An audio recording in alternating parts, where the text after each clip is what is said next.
तो इस मूवी की शुरुआत हमारे मेन कैरेक्टर चार्ली से होती है, जो कि अपनी नानी के फ्यूनरल को अटेंड करने आई थी। लेकिन एज ए ऑडियंस हम समझ पाते हैं कि चार्ली बाकी बच्चों की तरह बिल्कुल नॉर्मल नहीं है, क्योंकि इतनी ठंड में भी वो रात में बाहर जाकर अपनी ट्री हाउस में सोया करती थी और बाकी लोगों के मुकाबले वो बिल्कुल अलग तरह की ड्रेसेस पहना करती थी। और इतना ही नहीं, एक छोटी बच्ची होने के बावजूद भी उसका शरीर एक औरत की उम्र के बराबर था। अब हम चार्ली की मॉम एनी को स्टेज पर स्पीच देते हुए देखते हैं, जहां हमें पता चलता है कि उस फ्यूनरल में बहुत ही ज्यादा ही अनजान लोग मौजूद हैं। लेकिन इसी बीच चार्ली अपनी मॉम की स्पीच देते वक्त अलग अलग तरह की आवाज निकालने लगती है, पर हम समझ पाते हैं कि चार्ली के गले में लटकी हुई लॉकेट बिल्कुल उसकी नानी के लॉकेट से मैच कर रही है, जिसका कारण हमें आगे पता चलेगा। अब चार्ली का पूरा परिवार फ्यूनरल को अटेंड करके अपने घर वापस आते हैं, जहां हम चार्ली के परिवार के बारे में और भी ज्यादा जान पाते हैं कि इनके पूरे फैमिली में सिर्फ मेन 4 मेंबर हैं। वहीं चार्ली के बड़े भाई को स्मोकिंग की लत लगी हुई है,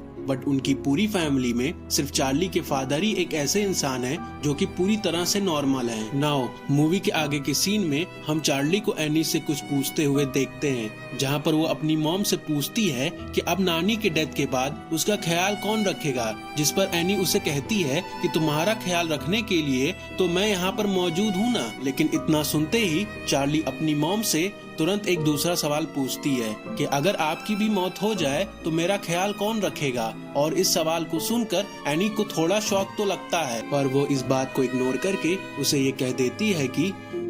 मेरे बाद तो तुम्हारा बड़ा भाई यहाँ पर मौजूद रहेगा ही तुम्हारा ख्याल रखने के लिए। और इतना कहकर एनी चार्ली को उसकी नानी के बारे में और भी बातें बताने लगती है, जैसे कि उसकी नानी सबसे ज्यादा चार्ली को ही प्यार करती थी और वो उसे इतना प्यार करती थी कि बचपन में वो खुद चार्ली को अपना दूध पिलाती थी और वो एनी को चार्ली के पास भी आने नहीं देती थी। जिस पर चार्ली अपनी मॉम से कहती है कि नानी को तो असलियत में एक लड़का चाहिए था, पर मैं तो एक लड़की पैदा हुई थी और इसके बावजूद भी वो मुझसे इतना प्यार क्यों करती थी। चार्ली के इस जवाब पर एनी उससे कुछ नहीं कहती है और वो तुरंत ही उस कमरे से बाहर निकलकर अपने माँ के कमरे में आ जाती है, जहाँ पर उसे स्टोरेज बॉक्स में डायरी मिलती है जो कि चार्ली की नानी ने एनी के लिए छोड़ा था, जिसमें लिखा हुआ था कि उनकी कुर्बानी देना जरूरी है, जिसका फल उन्हें जरूर मिलेगा। अब नेक्स्ट सीन में हम चार्ली को उसके स्कूल में देखते हैं, जहां बीच क्लास में ही एक बर्ड जोर से आकर उनकी क्लास की विंडो में लड़ जाती है,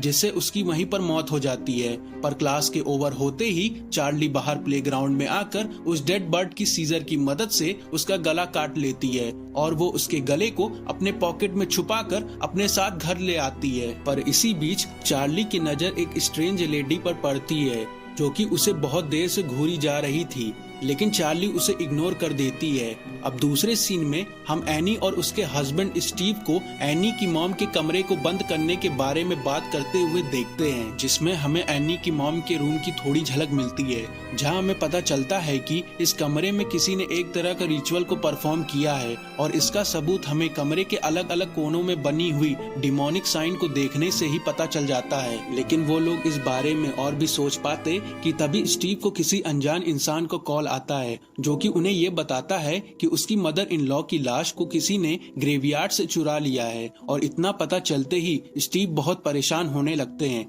लेकिन ये बात वो अपनी फैमिली में किसी को भी नहीं बताते हैं। अब नेक्स्ट सीन में हम एनी को किसी तरह की गैदरिंग सेशन में देखते हैं, जहां सभी लोग एक एक करके अपने लव्ड वंस की मौत के दुख के बातों को आपस में शेयर कर रहे होते हैं, जहां एनी सभी को अपनी मॉम के बारे में कुछ बातें बताने लगती है, जैसे कि उसकी मॉम थोड़ी पागल सी थी क्योंकि वो उसके भाई के शरीर में किसी और की आत्मा को डालना चाहती थी, जिससे तंग आकर उसके भाई ने बचपन में सुसाइड कर लिया था। और इसके कुछ ही दिन बाद मेरे डैड की भी अचानक से डेथ हो गई थी, लेकिन हमेशा से मैंने अपने मॉम में नोटिस किया है कि उनमें किसी तरह की सुपर नेचुरल पावर थी, जिससे वो किसी भी आदमी को अपने वश में कर लिया करती थी। और इसी वजह से पीटर के पैदा होने के बाद उसे मैंने कभी भी अपनी मॉम के साथ अकेला नहीं छोड़ा था। लेकिन चार्ली जब पैदा हुई तो मैंने अपनी मॉम के साथ उसे रहने दिया क्योंकि वो एक लड़की थी, लेकिन शायद इसी वजह से चार्ली आज इतनी अबनॉर्मल हो गई है। और नेक्स्ट सीन में ही हम चार्ली के कमरे में किसी तरह की रोशनी को देखते हैं, जो कि उसे एक जगह की ओर इशारा कर रहे थे।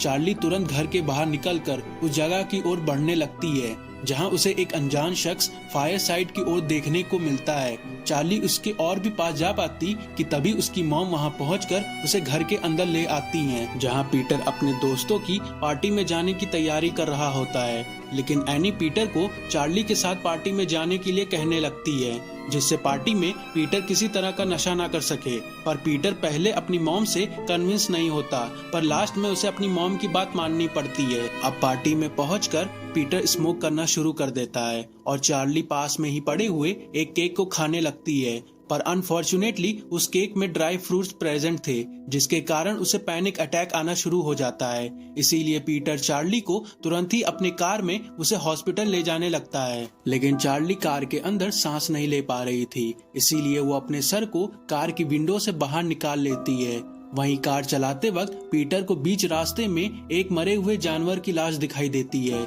जिसके कारण वो अपनी कार को जोर से टर्न मारता है। पर उसे इस बात का पता ही नहीं होता कि चार्ली ने अपने सर को कार की विंडो से बाहर निकाला हुआ है और इसी कारण चार्ली का सर पास ही में लगे हुए पोल से लड़कर अलग हो जाता है। इस एक्सीडेंट से पीटर इतना ज्यादा सहम जाता है कि वो किसी को कुछ बताए बिना अपने घर पहुंचकर सो जाता है। अब अगले दिन स्टीव और एनी को चार्ली के बारे में सब कुछ पता चल जाता है और इस हादसे से सबसे ज्यादा एनी अफेक्ट हो जाती है, जो कि चार्ली के फ्यूनरल में भी बहुत ज्यादा रो रही थी। और इसी दिन के बाद से उनका पूरा परिवार एक दूसरे से बहुत कम बात करने लगता है। एनी अपने दुख को कम करने के लिए वापस से उसी गैदरिंग सेशन में जाने का फैसला करती है, पर अभी भी उसकी हालत पूरी तरह से ठीक नहीं होती है, इसीलिए वो उस सेशन को अटेंड नहीं करती है। लेकिन इसी बीच एक अनजान औरत एनी के पास आती है, जो कि खुद को एनी का नेबर बताती है। वो एनी से कहती है कि मैं जानती हूँ कि हाल ही में आपकी छोटी बेटी की डेथ हुई थी और मैं समझ सकती हूँ कि आपके दिल पर क्या बीत रही है, क्योंकि मेरी भी ग्रैंड चिल्ड्रन की डेथ पानी में डूबने से हुई थी। इसीलिए अगर आपको किसी तरह की भी मदद चाहिए तो आप मेरे पास इस पते पर आ सकती हैं। और इतना कहकर वो अनजान लेडी वहाँ से चली जाती है। अब अगले दिन एनी उसी लोकेशन पर पहुंच जाती है जहां पर वो अनजान लेडी रहती थी, लेकिन एनी को उसके घर के पास आकर थोड़ा अजीब लगता है, क्योंकि उसके घर के एंट्रेंस की मैट का डिजाइन उसने कहीं तो देखा हुआ था। पर वो इस बारे में और भी ज्यादा सोच पाती कि तभी वो अनजान लेडी उसे घर के अंदर बुला लेती है, जहां उनके बीच में बात होना शुरू हो जाता है। एनी उस लेडी को बताती है कि मुझे बहुत पहले से स्लीप वॉकिंग की परेशानी है और इसी बीमारी के कारण एक दिन मैं खुद ही अपने बच्चों की जान लेने वाली थी, पर किसी तरह से मैं खुद ही होश में आ गई थी और तभी से मेरे और पीटर के बीच में काफी दूरियां बढ़ गई हैं, क्योंकि उसे लगता है कि उसकी मॉम अपने ही बच्चों को जान से मारना चाहती हैं। अब नेक्स्ट सीन में हम एनी को एक मिनिएचर आर्ट बनाते हुए देखते हैं,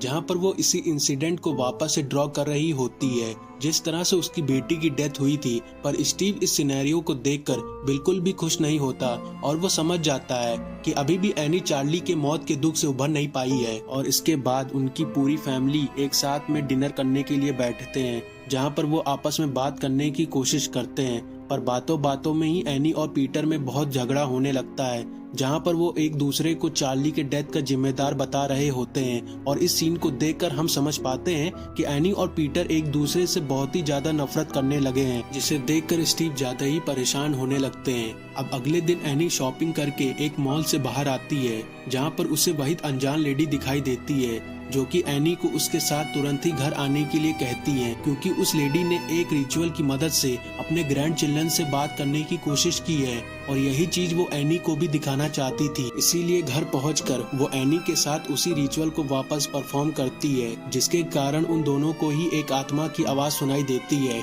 जो कि और कोई नहीं उसी अनजान लेडी के ग्रैंड चिल्ड्रन थे। पर एनी इस रिचुअल से थोड़ा अनईजी फील कर रही थी, इसीलिए वो वहां से जाने वाली होती है कि तभी वो अनजान लेडी एनी को कहती है कि अगर तुम्हें अपनी बेटी से कभी भी बात करने का मन करे तो वो इस रिचुअल को कभी भी परफॉर्म कर सकती है। और इतना सुनकर एनी वहां से तुरंत चली जाती है। अब उसी रात एनी स्लीप वॉक करके पीटर के रूम में आ जाती है, जहां पर वो पीटर को मरा हुआ पाती है और उसके पूरे शरीर पर चींटियां रेंग रही थी। लेकिन तभी एनी देखती है कि पीटर अपने आप वापस जिंदा हो जाता है और तभी एनी को रियलाइज होता है कि वो स्लीप वॉक नहीं कर रही थी। और वहीं पर पीटर को ये लग रहा था कि उसकी मॉम वापस से उसको जान से मारने की कोशिश कर रही है, इसीलिए वो अपनी मॉम को बुरा भला कहना शुरू कर देता है, जिस पर एनी भी उसे ये कहती है कि मैं तुम्हें तो कभी पैदा करना नहीं चाहती थी, लेकिन मेरी माँ ने मुझे फोर्स करके तुम्हें पैदा करवाया, लेकिन फिर भी मैंने तुम्हें कई बार मारने की कोशिश की, पर हर बार तुम किसी न किसी तरह से बच जाते थे। और इतना कहकर एनी नींद से उठ जाती है और उसे रियलाइज होता है कि ये तो सब एक सपना है। पर अब एनी के मन में चार्ली से बात करने की इच्छा और भी ज्यादा बढ़ जाती है, इसीलिए वो पीटर और स्टीव को नींद से जगाकर अपने साथ उसी रिचुअल को परफॉर्म करने लगती है, जिसके कारण उस जगह पर अलग अलग तरह की सुपरनैचुरल एक्टिविटीज शुरू हो जाती हैं, जिससे एनी अपनी मानसिक संतुलन को खो देती है और वो अजीब अजीब सी हरकतें करने लगती है, जिससे पीटर बहुत ही ज्यादा ही घबरा जाता है। वहीं स्टीव एनी को काबू करने के लिए उसके मुंह पर एक गिलास का पानी फेंक देता है, जिससे एनी अपने सेंस में वापस आ जाती है और उसे अभी क्या हुआ ये एनी को कुछ भी याद नहीं होता है। अब अगले दिन एनी बहुत ज्यादा ही परेशान होती है और वो गुस्सा होकर अपने सारे मिनिएचर आर्ट को तोड़ने लगती है, लेकिन तभी उसकी नजर सामने पड़े हुए चार्ली के बुक पर पड़ती है और ये वही बुक होती है जिसकी मदद से एनी ने पिछली रात को उस रिचुअल को परफॉर्म की थी। लेकिन अब एनी उस बुक को जलाने की कोशिश करती है, पर हम लोग देख पाते हैं कि वो बुक तो जली नहीं रही है। वहीं दूसरी ओर हम पीटर के उसके स्कूल में निराश होते हुए देखते हैं, पर तभी पीटर अपनी परछाई को एक बुक शेल्फ के आईने पर देखता है, जिसमें वो बहुत ही ज्यादा खुश होता है, जिसे देखकर पीटर बहुत ज्यादा ही डर जाता है। अब वापस से हम एनी को उस बुक को जलाते हुए देखते हैं, जहां पर उस बुक में आग की लपटें लगना शुरू हो जाती हैं, पर इसी के साथ एनी धीरे धीरे आग में जलने लगती है, इसीलिए खुद को बचाने के लिए वो उस बुक को जलने नहीं देती है। अब एनी के दिमाग में बहुत सारे सवाल बनने लगते हैं, जिसका जवाब पाने के लिए वो वापस से उसी पड़ोसी के घर जाने लगती है, जहां पहुंचकर एनी को वापस से वही मैट उसके घर के दरवाजे पर देखने को मिलता है। पर इस बार एनी को याद आ जाता है कि उसने इस मैट को आखिरी बार कहाँ देखा था, इसीलिए वक्त को और भी ज्यादा जाया किए बिना वो उस स्ट्रेंज लेडी के घर के अंदर घुस जाती है, जहाँ पर वो लेडी तो मौजूद नहीं होती, पर उसके घर की हालत को देखकर एनी अंदाजा लगा लेती है कि यहाँ पर किसी तरह का रिचुअल को परफॉर्म किया गया है और ये रिचुअल और किसी पर नहीं बल्कि एनी के बेटे पीटर पर किया गया है। इसीलिए एनी तुरंत वहाँ से निकलकर अपने घर आ जाती है और वो अपनी मॉम के रूम में आकर कुछ सामान को तलाशने लगती है, जहाँ पर उसे एक एल्बम मिलता है और वो नोटिस करती है कि उस एल्बम में वही स्ट्रेंज लेडी उसकी मॉम के साथ मौजूद थी और एनी समझ जाती है कि ये स्ट्रेंज लेडी उसकी मॉम को पहले से ही जानती थी और वो उसकी मॉम को बताए हुए तरीकों से ही एनी को मैनिपुलेट करके उससे अलग अलग तरह के रिचुअल्स को परफॉर्म कर रही थी, जिससे उसकी मॉम का किसी तरह का मकसद पूरा हो सके। इसीलिए उस मकसद को जानने के लिए एनी और भी चीजों को तलाशने लगती है, जहाँ पर उसे एक किताब मिलती है और उस किताब को पढ़कर एनी समझ जाती है कि अब तक जितने भी रिचुअल को परफॉर्म हुए हैं वो सभी हेल के डीमन डायमंड को बुलाने के लिए किया गया है, जिसे हेल से निकलने के लिए एक कमजोर आदमी की शरीर की जरूरत है। पर इसी बीच एनी को ये भी पता चलता है कि इस रिचुअल को बहुत पहले भी परफॉर्म किया गया था और इस रिचुअल को परफॉर्म करने वाला और कोई नहीं थी उसकी मम्मी, जो कि उन्होंने उसके भाई पर परफॉर्म किया था। पर एनी के भाई के सुसाइड करने के कारण ये रिचुअल पूरी तरह से बेकार हो गया था। इसीलिए एनी की मॉम पीटर को अपना शिकार बनाना चाहती थी, पर एनी कभी भी पीटर को अपनी मॉम के साथ अकेला नहीं रहने देती थी। पर चार्ली एक लड़की होने के कारण एनी उसे अपने मॉम के साथ वक्त बिताने देती थी और इसी का फायदा उठाकर एनी की मॉम ने डीमन पेमॉन को चार्ली के अंदर डालने की भी कोशिश की थी और इसी के कारण चार्ली हमेशा हमें एबनॉर्मल दिखती थी, जिसकी मौत अंत में बहुत बुरी तरह से हुई। इन सारी बातों को जानकर एनी के घर एटिक में जाती है, जहाँ उसे अपनी मॉम की लाश दिखाई देती है, जिसे कब्र से बहुत पहले निकाल लिया गया था, जो कि अब पूरी तरह से सड़ चुकी है और उस लाश से उनका सर भी गायब था। असल में एनी की मॉम की लाश को निकालने वाला और उनका सर गायब करने वाला और कोई नहीं, इस कल्ट के मेंबर ही होते हैं, जिसमें एनी की मॉम भी शामिल थी और ये सभी चीजें करना उनके रिचुअल का एक हिस्सा था। अब एनी एटिक में अलग अलग तरह के सिंबल को देखती है और ये सिंबल उनके एटिक में ही नहीं बल्कि उनके पूरे घर में बनने लगता है।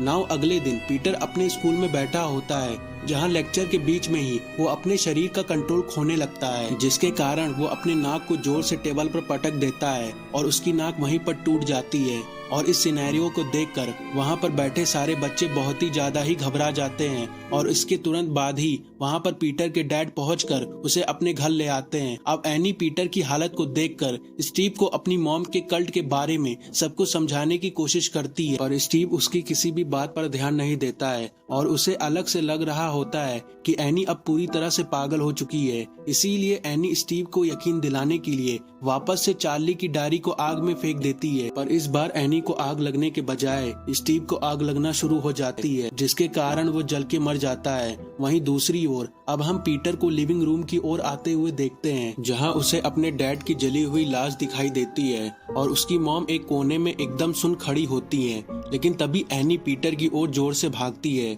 जिससे घबराकर पीटर तुरंत घर के एटिक में चला जाता है, जहां अंदर आने पर उसे अपनी ग्रैंड मॉम की लाश दिखाई देती है। वहीं बाहर उसकी मॉम दरवाजे पर जोर जोर से अपने सर को पटक रही होती है, क्योंकि अब एनी को डीमन पूरी तरह से अपने काबू में कर लिया है। नाउ पीटर एटिक में अपने ग्रैंड मॉम के अलावा कुछ और लोगों को भी नोटिस करता है, जिन्होंने कपड़े नहीं पहने होते हैं, पर तभी वो अपनी मॉम को एटिक के अंदर देखता है, जो कि अपने गले को बहुत बुरी तरह से काट रही होती हैं। और इससे घबरा के पीटर सामने लगी हुई कांच को तोड़कर बाहर कूद जाता है और उसकी वहीं पर मौत हो जाती है। और इसी के बाद एक नीली रोशनी आकर पीटर के शरीर में घुस जाती है और फाइनली डीमन पेमॉन ने पीटर के शरीर पर काबू कर लिया होता है। इसके बाद पोजेस्ड एनी एक ट्री हाउस के अंदर एंटर करती है, जिसके पीछे पीछे पीटर भी अंदर घुस जाता है और अंदर पहुंचकर पीटर बाकी लोगों को अपने सामने झुका हुआ पाता है। पर तभी वहां पर एनी की पड़ोसी आकर पीटर को एक ताज पहनाती है और तभी वहां पर मौजूद सभी लोग पेमॉन के नाम की पूजा करने लगते हैं।